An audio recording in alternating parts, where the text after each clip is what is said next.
हमारे दो संवाददाता इस वक्त तमाम जानकारी के साथ जुड़ गए हैं। मॉस्को से गीता मोहन मेरी सहयोगी जुड़ गई हैं। कीव से हमारे संवाददाता राजेश पवार इस वक्त जुड़ गए हैं। राजेश, सबसे पहले आपका रुख करते हुए, क्योंकि इस वक्त मारियोपोल को लेकर स्थिति बहुत स्पष्ट नहीं है। लगातार ये कहा जा रहा है कि वहां पर कब्जा हो चुका है, नहीं हुआ है।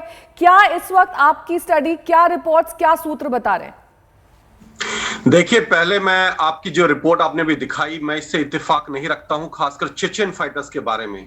देखिए, चेचन फाइटर्स इस लड़ाई में शामिल हैं पिछले 20 दिन से, लेकिन पिछले 5-6 दिन से उनकी किसी एक्टिविटी पे कोई खबर नहीं आई है, क्योंकि वो ज्यादातर यहाँ पे हताहत हुए काफी बड़ी संख्या में, और उनमें से ज्यादातर वापस लौट चुके हैं।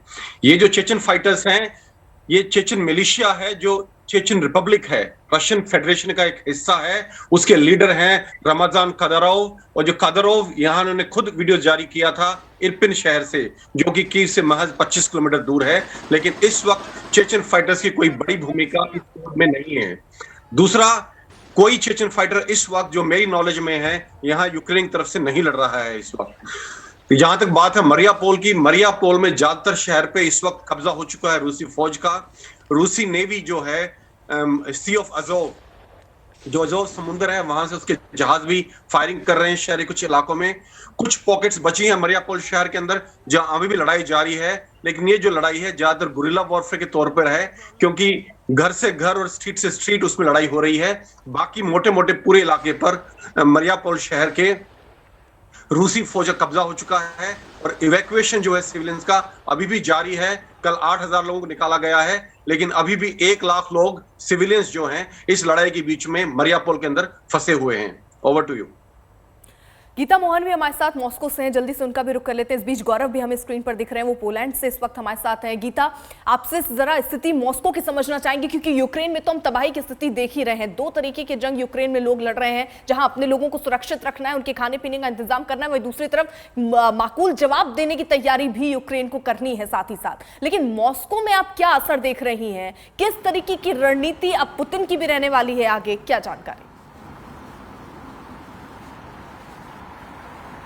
देखिए, पुतिन के लिए निगोशिएशंस के टेबल पे आना अभी ऐसे कोई आसार इसलिए नजर नहीं आ रहे हैं क्योंकि फॉरवर्ड मूवमेंट नहीं है।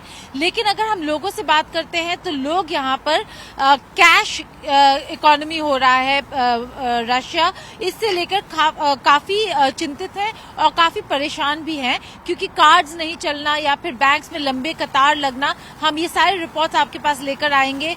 लोगों की क्या स्थिति है या लोग क्या सोचते हैं, इस पर भी हम आपको रिपोर्ट्स लेकर आएंगे। हम कुछ लोगों से बात कर रहे थे जो कैमरे पे नहीं आना चाह रहे थे, वो ये कह रहे हैं कि अभी उनको ऐसा कोई चिंता नहीं है कि उनको खाने पीने की प्रॉब्लम्स होंगे या नहीं, लेकिन हाँ, आगे चलकर क्या होने वाला है उसको लेकर उनको काफी चिंता है। अगर आप मॉस्को का हाल देखें, ऐसा लगता नहीं है कि ये कोई देश है जो युद्ध लड़ रहा है, लेकिन जो मैक्रो लेवल पे इम्पैक्ट है रूस के इकोनॉमी पर, वो काफी ज्यादा होने वाला है। और इस पर भी रूस काफी अपने कोर ग्रुप के साथ डिस्कशंस में लगा हुआ है कि इन सैंक्शन से कैसे बचे या फिर कैसे इस सैंक्शंस के चैलेंज को टैकल किया जाए, चाहे वो चीन के साथ हो, चाहे बाकी लाइक माइंडेड रूस के साथ जो देश अभी भी खड़े हैं, उनके साथ बिजनेस करके अपने इकोनॉमी को फिर भी स्टेबल रखें। तो ये सारे एस्पेक्ट्स है जिस पर अभी मॉस्को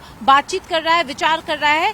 लेकिन सबसे बड़ी जो इम्पोर्टेंट डेवलपमेंट है वो है कि बाइडेन ईस्टर्न यूरोपियन कंट्रीज को विजिट करने वाले हैं, और वहां पर क्या फैसला होगा नेटो का, उस पर सबसे कड़ी नजर बनाए रखे हुए है मॉस्को। गौरव भी हमारे साथ जुड़े हुए हैं लगातार तमाम जानकारी के साथ। पोलैंड में इस वक्त गौरव मौजूद है।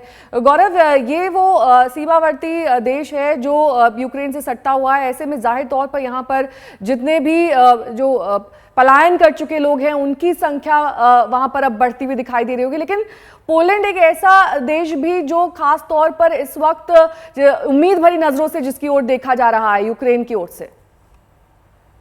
यूक्रेन उम्मीद भरी नजरों से देख रहा है, पोलैंड डर की नजरों से रूस को देख रहा है, और उम्मीद ये कि अमेरिका के राष्ट्रपति जो बाइडेन जब यहां पर आएंगे तो परिस्थिति की और क्लैरिटी आएगी कि आगे क्या होगा। पोलैंड एक ऐसा देश है जो न चाहते हुए भी इस लड़ाई में बहुत डायरेक्टली इन्वॉल्व हो गया है। एक लगभग 20 लाख कुछ हजार शरणार्थी यूक्रेन से इस समय पोलैंड में मौजूद है।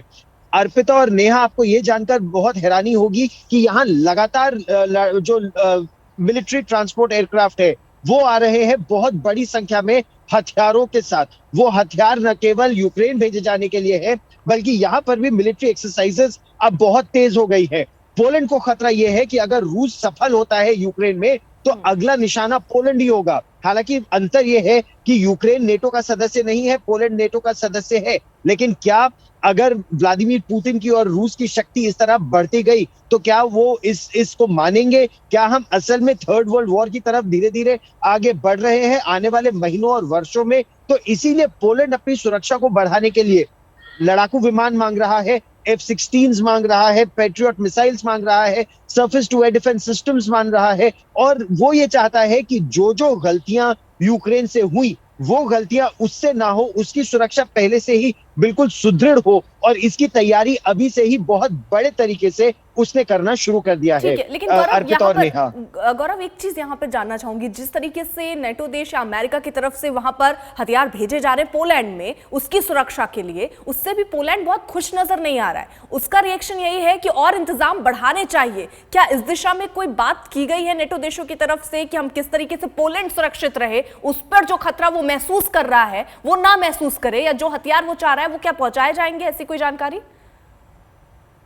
और वो लगातार इन हथियारों की मांग कर रहा है। अर्पिता, आपने और नेहा ने बिल्कुल सही कहा, जिस तरह से खतरा पोलैंड पर अब मंडरा रहा है।